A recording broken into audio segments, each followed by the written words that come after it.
Hola oyentes de Radio Sefarad, volvemos a encontrarnos en las edades del totalitarismo con el historiador Ricardo López Gottig. ¿Qué tal, Ricardo?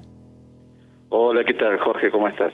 Bueno, hemos hablado en las entregas anteriores de algunos de los imperios más importantes a finales del siglo XIX y cuyas consecuencias pues se van a, a proyectar hacia el siglo XX, que es el siglo, digamos, de los totalitarismos, y también uno de los principales protagonistas de este desarrollo va a ser el Imperio Otomano, un imperio que se había afincado en la zona de que hoy es Turquía en el siglo XVI y que tuvo sus épocas florecientes, pero que ya para el siglo XIX había decaído mucho, aunque tenía una interesante y diferente al resto postura respecto a las minorías religiosas, ¿no es cierto? Así es. El Imperio Otomano a principios del siglo XIX abarcaba desde lo que hoy es la costa de Argelia, toda la costa norte de África, el Medio Oriente, la península de los Balcanes y obviamente la península de Anatolia, que es Turquía. El Imperio Otomano es fundamentalmente era un imperio turco que dominaba a una gran diversidad de pueblos y de religiones. Por consiguiente, tenía una política muy distinta a cada minoría religiosa, no tenía una política común, y el líder político y religioso del Imperio Otomano era el sultán, que a la vez era califa, es decir, era sultán en cuanto a emperador de lo que es estrictamente político y administrativo, y califa, que era el líder religioso del mundo sunita. De allí la importancia que tenía este líder en tanto califa, no solo sobre los musulmanes dentro del Imperio Otomano, sino también fuera. Es decir, él tenía un gran liderazgo religioso sobre aquellos musulmanes suníes que estaban fuera del Imperio Otomano, es decir, lo que después va a ser el Imperio Británico de la India, el Imperio Ruso, todo el mundo islámico fuera de este Imperio Otomano. ¿Cuál era la política religiosa que se fue desarrollando del Imperio Otomano a medida que fue conquistando territorios y pueblos? Bueno, en principio va a aplicar la misma política islámica que llevaron adelante los árabes en toda su política de expansión. Es decir, por un lado, diferenciar a aquellos que consideraban los pueblos del libro, cristianos, judíos y algunas otras denominaciones religiosas como los zoroastrianos, ¿no?, que los consideraban como pueblos del libro y por consiguiente eran tolerados, ¿no? Esto dentro del contexto de las grandes expansiones territoriales era una política bastante diferente con respecto a las de otros pueblos. Pero entonces los pueblos del libro, que se llamaban dhimmi, eran tolerados con grandes restricciones, pero no se intentaba su islamización. A estos pueblos del libro se les aplicaba la jizya, que era un impuesto per cápita, es decir, que se pagaba por cada persona no musulmana este impuesto, y por otro lado había un impuesto a la tierra que también pagaban los no musulmanes. Ahora bien, aquellos que no profesaban el Islam no participaban del servicio militar, es decir, que esta era la contraparte a eso. Esto posibilitó que hubiera una política de coexistencia de distintas religiones, pero obviamente para la concepción islámica la ley imperante era la Sharia, porque hay que distinguir que en el mundo islámico, y en este caso particular el Imperio Otomano, no había una distinción entre la ley civil de la ley religiosa. No habían entrado en un proceso de secularización como tuvo el mundo occidental, de separar lo que es la ley humana civil de la ley religiosa. Esto significaba que toda la legislación del mundo islámico se basaba en el Corán y los libros conocidos como los hadith. ¿Por qué?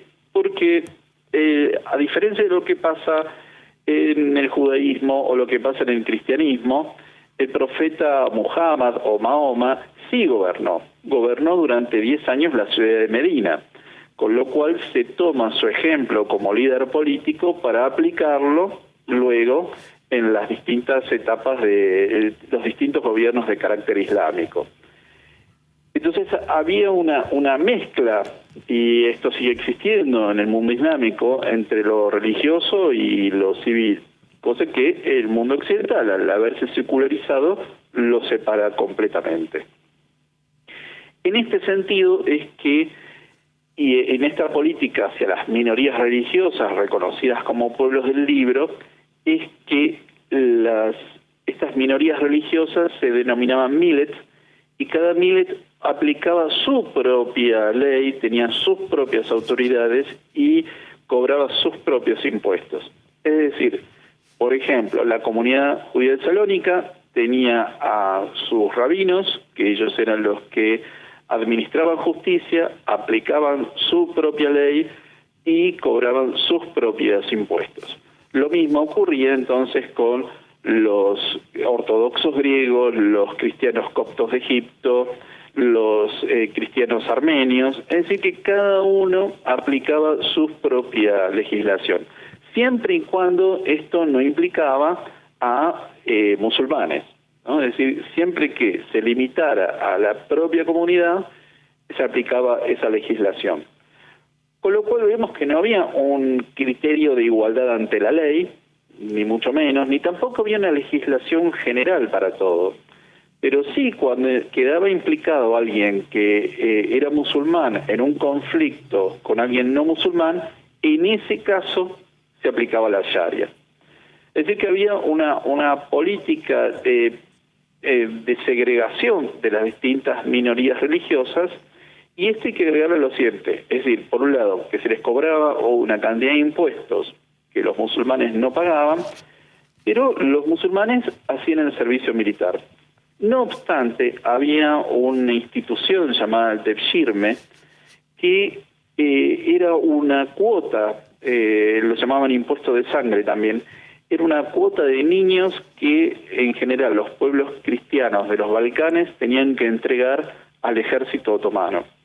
Esto significaba que el ejército otomano, cada 7 años aproximadamente, no había una regla establecida, tomaba niños de pueblos cristianos de los Balcanes para reclutarlos al ejército. Es decir, los tomaban entre los 7 y 14 años, a estos niños los islamizaban, es decir, los convertían al Islam, les digamos, de alguna forma los instruían en su propia cultura, los volvían como soldados turcos, y luego con la vida adulta ya eran soldados que eran absolutamente leales al sultán. ¿Esto para qué era? Por un lado, para que no se generara una aristocracia feudal dentro del Imperio Otomano, en la cual hubiera algún tipo de lealtad de los soldados a figuras militares. En este caso eran personas, ¿no?, ya desde niños, desde su infancia, que eran extraídos de sus familias, y entonces cortaban sus lazos familiares y sus lazos étnicos y religiosos previos, y entonces eran absolutamente leales al sultán. Esto era una guardia pretoriana del sultán otomano. Esto obviamente, con el correr de los siglos, fue generando un gran rechazo. Estos soldados eran los que se conocían como genízaros. Y esto va generando un gran rechazo porque a ninguna familia le gustaba entregar a uno de sus hijos varones para ser reclutado por el ejército otomano. Más allá de que estas familias también recibían algún tipo de retribución por esto mientras el genízaro estaba con vida. Y esto hay que agregar que durante el Imperio Otomano también había una gran fuente de esclavitud, es decir, había una esclavitud de cristianos, había esclavitud de los pueblos que iban siendo conquistados, con fines no solo laborales, sino también con fines sexuales. Es decir, que esto iba generando una gran corriente de antipatía hacia el Imperio Otomano, y cuando comienza el siglo XIX, justamente la situación de los cristianos en la península de los Balcanes, sobre todo, pero también en Cercano Oriente, es que va a ser atendida por los países de Europa. Acá se da un doble juego, porque por un lado, la independencia de Grecia va a contar con la simpatía en Gran Bretaña, en Francia, en Rusia, por distintos motivos. Los griegos llevan adelante una lucha por su independencia entre 1821 al 33, cuando finalmente el Imperio Otomano accede a la independencia de un reino griego muy reducido con respecto a lo que es Grecia, pero que tenía que ver en Occidente, en Europa occidental, en Gran Bretaña y Francia, se lo veía como una lucha de libertad contra el despotismo. Y en ese sentido había ganado mucha simpatía la postura de los griegos.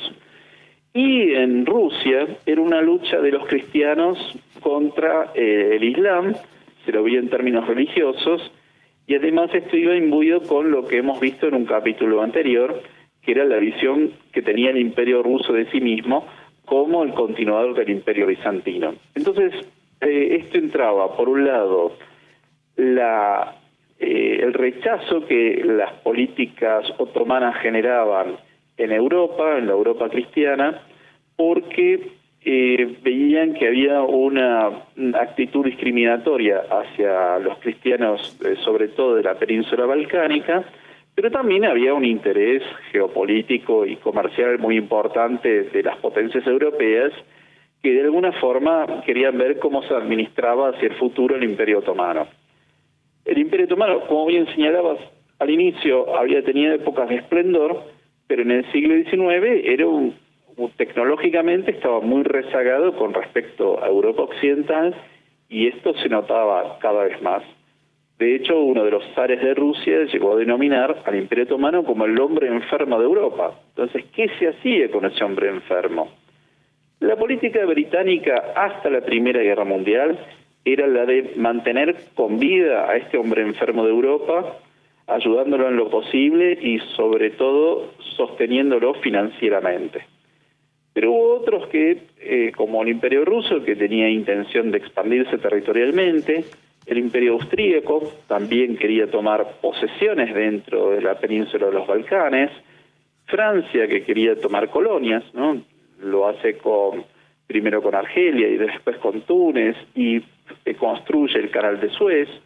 Entonces había una preocupación creciente por el Imperio Otomano sobre su salud de este hombre enfermo que estaba cada vez más en terapia intensiva, y uno de los instrumentos para intervenir dentro de la política del Imperio Otomano por parte de los países europeos era la situación de las minorías religiosas. En este contexto es donde los rusos se consideran a sí mismos como los protectores de los cristianos ortodoxos, los franceses se consideran a sí mismos como los protectores de los católicos que había dentro del Imperio Otomano, sobre todo en Siria y Líbano, ¿no? La iglesia maronita, por ejemplo, pero había otros que no tenían ningún tipo de protección.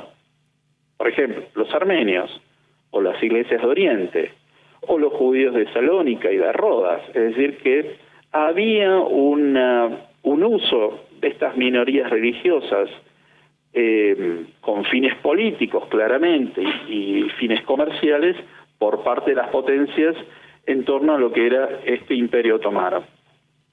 Y el Imperio Otomano decide emprender una serie de reformas políticas y administrativas para modernizarse. Esto es lo que se conoce como la política del Tanzimat, que es entre 1839 a 1876, en el cual intenta una serie de reformas políticas y administrativas, empieza a derogar toda esta política de los millet y empieza de alguna forma a igualar jurídicamente a musulmanes y no musulmanes.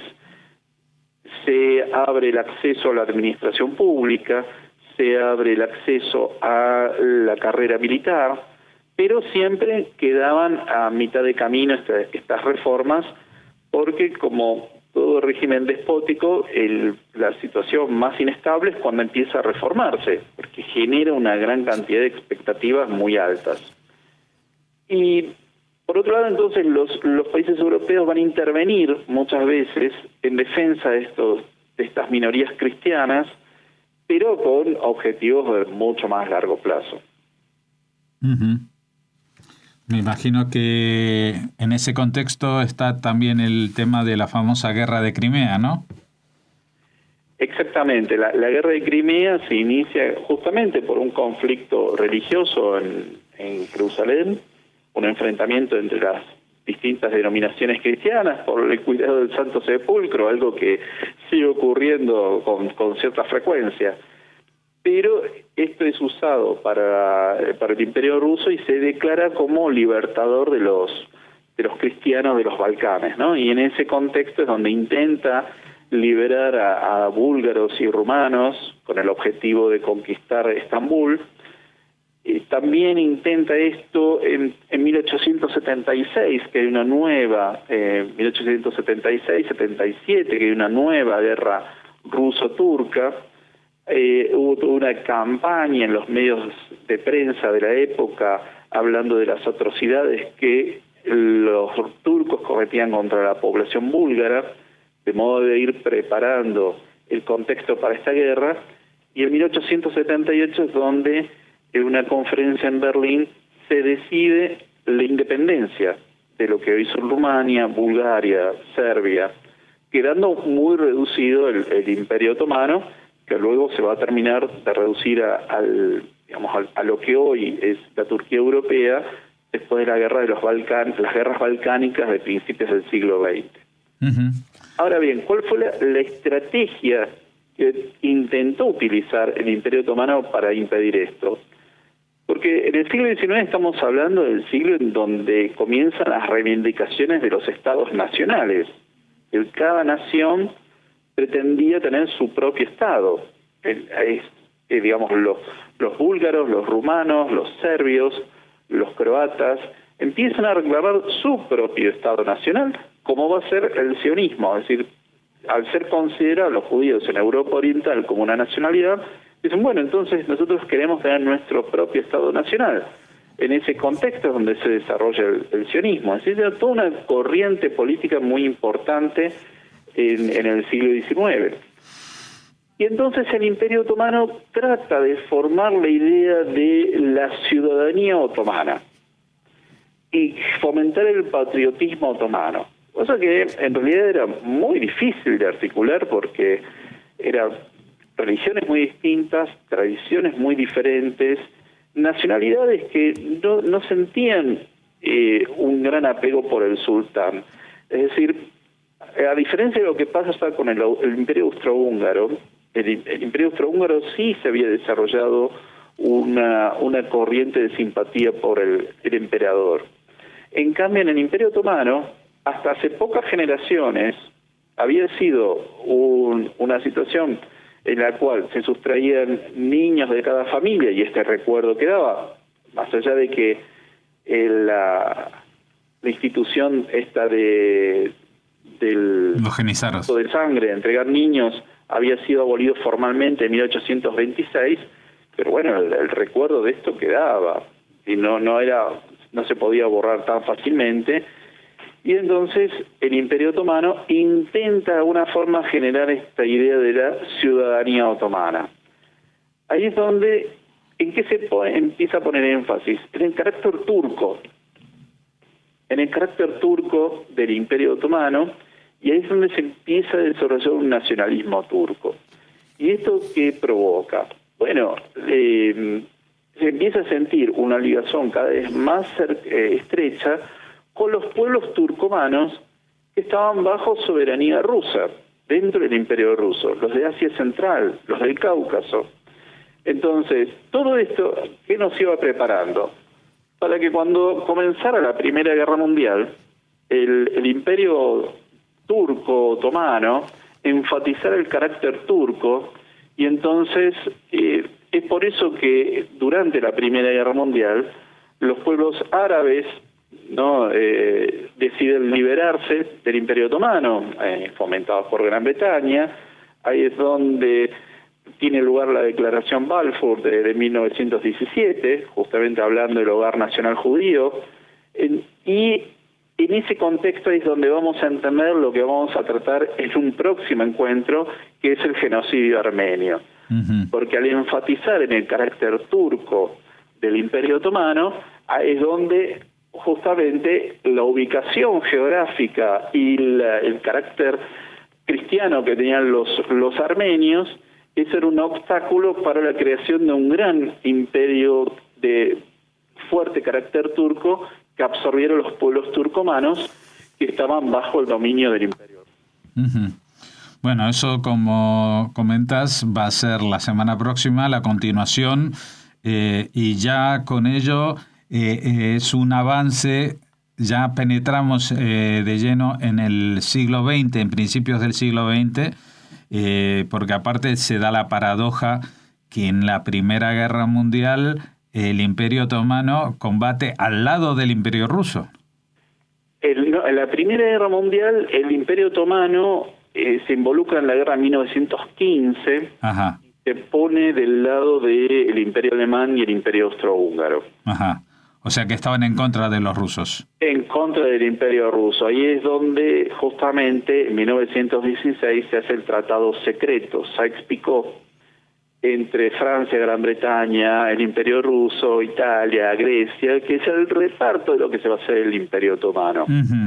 Cuando el Imperio Otomano ingresa a la Primera Guerra Mundial del lado de las potencias centrales, ahí es donde Francia le da un certificado de defunción. Claro. Bueno, ya no se lo sostiene más a este hombre enfermo de Europa que decidió ponerse en contra.